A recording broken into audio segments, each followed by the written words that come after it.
Assalamualaikum. Tuan-tuan dan puan, pagi ni kita bersama sekali lagi dengan kumpulan tadarus wanita Masjid Al-Siddiq.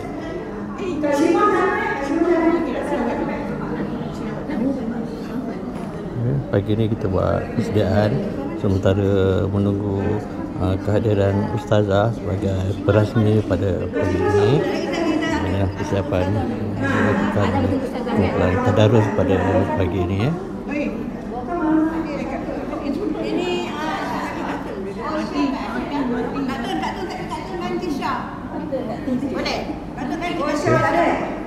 Kita tengah menyusun kedudukan kumpulan tadarus mengikut giliran masing-masing.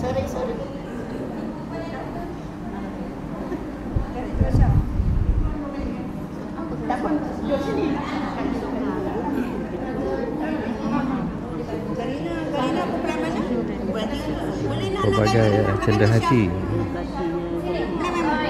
menarik pagi ini disediakan oleh kumpulan tadarus untuk peserta-peserta yang hadir. Kata nak ganti Syah ke? Ganti.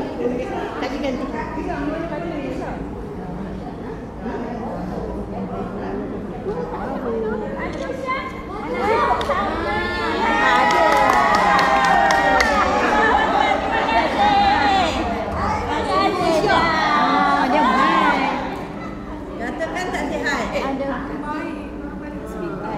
Buat ke? Alhamdulillah.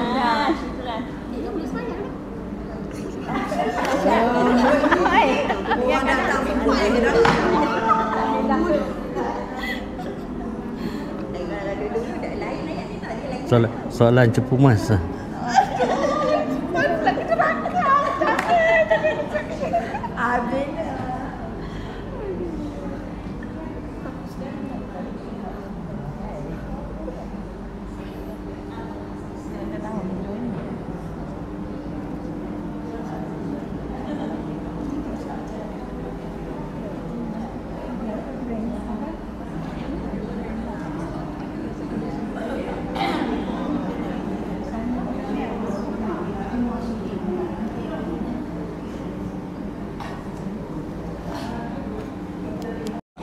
Allahu Akbar, Allahu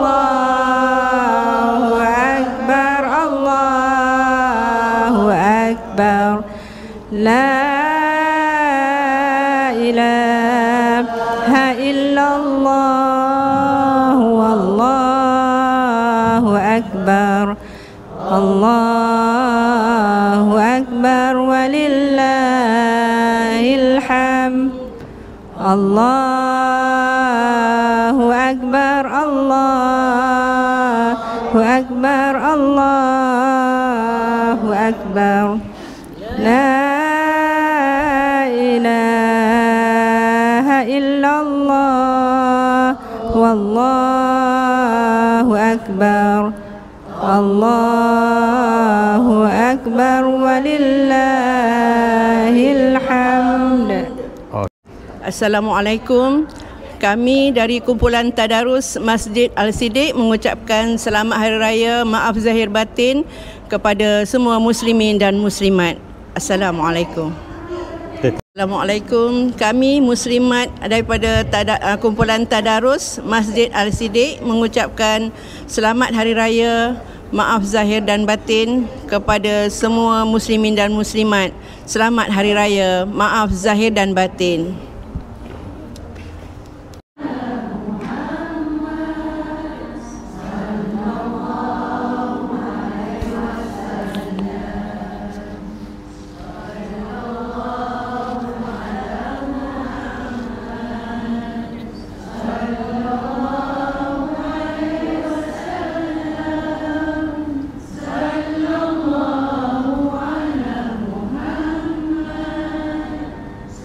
Allah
Yang tak, sekejap.